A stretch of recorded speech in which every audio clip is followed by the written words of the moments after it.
Hello friends, आपका स्वागत है एक और नए वीडियो में।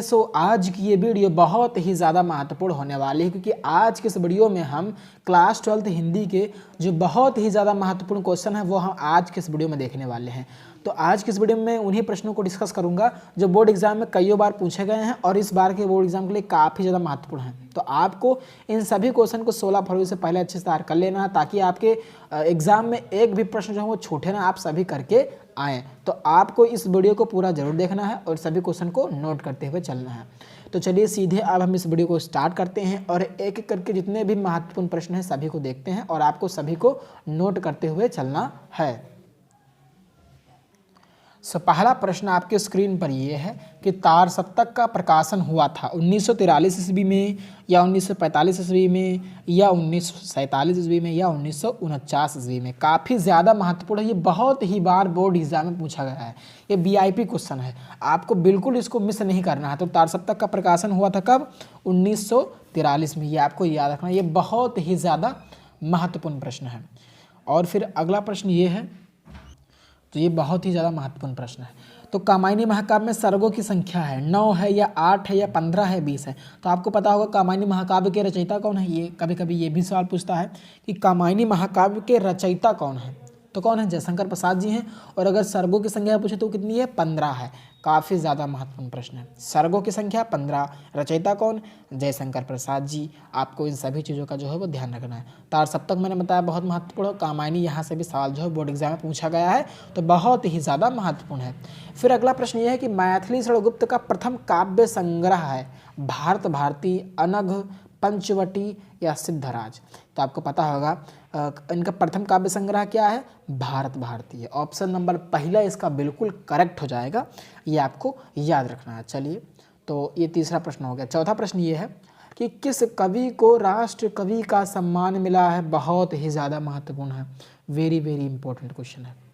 तो किस कवि को राष्ट्र कवि का सम्मान मिला? ऑप्शन है महादेवी वर्मा, मैथिली षड्गुप्त, सुमित्रा नंदन पंत, जयशंकर प्रसाद। इसका ऑप्शन नंबर तीसरा बिल्कुल करेक्ट हो जाएगा। मैथिली षड्गुप्त जी को राष्ट्र कवि का क्या है? सम्मान मिला है, ये आपको याद रखना है। चलिए, फिर अगला प्रश्न ये है कि सुमित्रा नंदन पंत को ज्ञानपीठ का पुरस्कार उनकी किस रचना पर मिला था? लोकायतन, पल्लव, युगांत या चिदंबरा।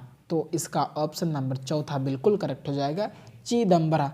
तो इन्हीं पर इसी रचना पर सुमित्रा नंदन पंत जी को क्या मिला था? ज्ञानपीठ का पुरस्कार दिया गया था, ये आपको याद रखना है, बहुत ही ज़्यादा महत्वपूर्ण प्रश्न है। फिर अगला प्रश्न ये है, ये भी बहुत ही महत्वपूर्ण प्रश्न है, इंपॉर्टेंट क्वेश्चन है ये भी, कि दूसरा सप्तक का प्रकाशन वर्ष है 1945, 1947, 1951 या 1955। तो आपको याद रखना 1951 ईस्वी। ये प्रश्न भी बहुत ही ज़्यादा महत्वपूर्ण है। चलिए, अब हम बढ़ते हैं अगले क्वेश्चन की ओर। अगला क्वेश्चन ये है कि तार सप्तक के संपादक हैं कौन? तार सप्तक के संपादक थे अज्ञे जी, गुलाब राय, अमृतयार या महादेवी वर्मा। कौन थे? तो इसका ऑप्शन नंबर पहला बिल्कुल करेक्ट हो जाएगा, अज्ञे। तार सप्तक के संपादक कौन है? अज्ञे जी हैं, ये आपको याद रखना है। फिर आठवां प्रश्न ये है कि हिंदी का प्रथम कवि माना जाता है सरहप्पा, सबरपा, लुइपा या कड़हप्पा। तो इसका ऑप्शन नंबर पहला इसका भी करेक्ट हो जाएगा, सरहप्पा। ये आपको याद रखना है, ये 2022 से पूछा गया था सवाल, तो इसका ऑप्शन नंबर पहला बिल्कुल करेक्ट हो जाएगा। तो 9वां क्वेश्चन ये है आपके स्क्रीन पर कि हिंदी साहित्य के आदिकाल के लिए बीजवपन काल नाम जो है वो दिया, किसने दिया है? रामचंद्र शुक्ल, डॉक्टर राम कुमार वर्मा, महावीर प्रसाद द्विवेदी या महादेवी वर्मा। तो इसका ऑप्शन नंबर तीसरा बिल्कुल करेक्ट हो जाएगा, ये आपको जो है वो याद रखना है।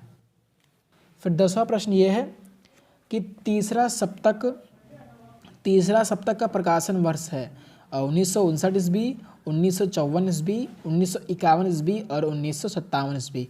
तो 1959 ईस्वी इसका पहला वाला ऑप्शन बिल्कुल करेक्ट हो जाएगा। बाकी मैंने दूसरा बताया वो कितना था? 1951 ईस्वी, ये इसका पहला वाला ऑप्शन बिल्कुल करेक्ट हो जाएगा। फिर 11वां प्रश्न ये है कि रामधारी सिंह दिनकर को ज्ञानपीठ पुरस्कार मिला है, किस रचना पर मिला था? कुरुक्षेत्र पर, रश्मिरथी पर, उर्वशी पर या हुंकार पर। तो उर्वशी पर। और इधर मैंने बताया सुमित्रा नंदन पंत जी को ज्ञानपीठ का पुरस्कार जो किस रचना पर मिला था? तो चिदंबरा। ये भी आपको याद रखना है। तो इसका 11वें का तीसरा ऑप्शन बिल्कुल करेक्ट हो जाएगा।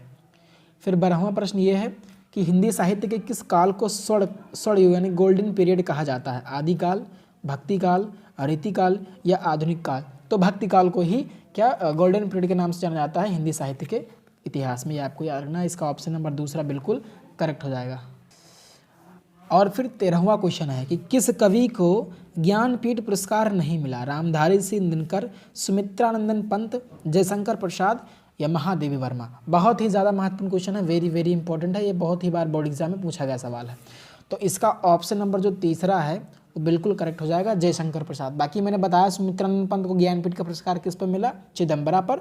और बाकी रामधारी सिंह दिनकर को किस पर मिला? उर्वशी पर मिला। तो ये भी आपको याद रखना है। और किस कवि को ज्ञानपीठ का पुरस्कार नहीं मिला, अगर ये क्वेश्चन आता है तो जयशंकर प्रसाद जी को नहीं मिला था। इसका ऑप्शन नंबर दूसरा बिल्कुल करेक्ट हो जाएगा, ये आपको याद रखना है। चलिए फिर अगला प्रश्न ये है कि तो ये प्रश्न है कि हिंदी साहित्य के आदिकाल के लिए चारण काल नाम दिया है। बहुत ही महत्वपूर्ण क्वेश्चन है, वेरी वेरी इंपॉर्टेंट है।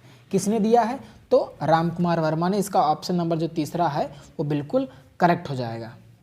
तो ये आपको जो है वो याद रखना है।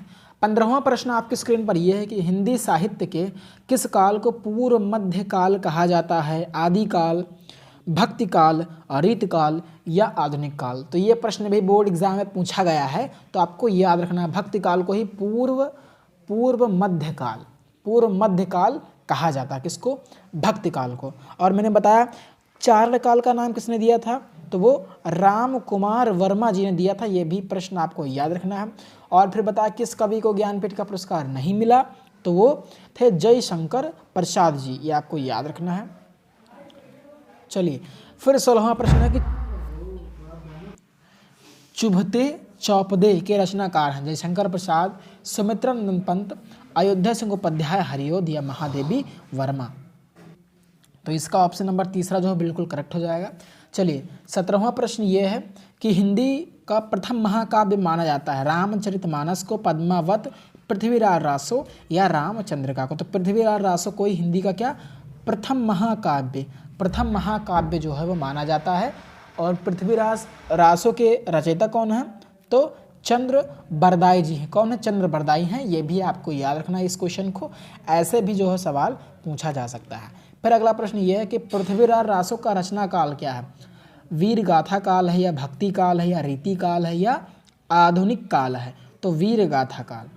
इसका रचना काल क्या है? वीर गाथा काल, ये आपको याद रखना है। चलिए फिर अगला प्रश्न ये है कि विनय पत्रिका किस काल की रचना है? काफ़ी ज़्यादा महत्वपूर्ण प्रश्न है।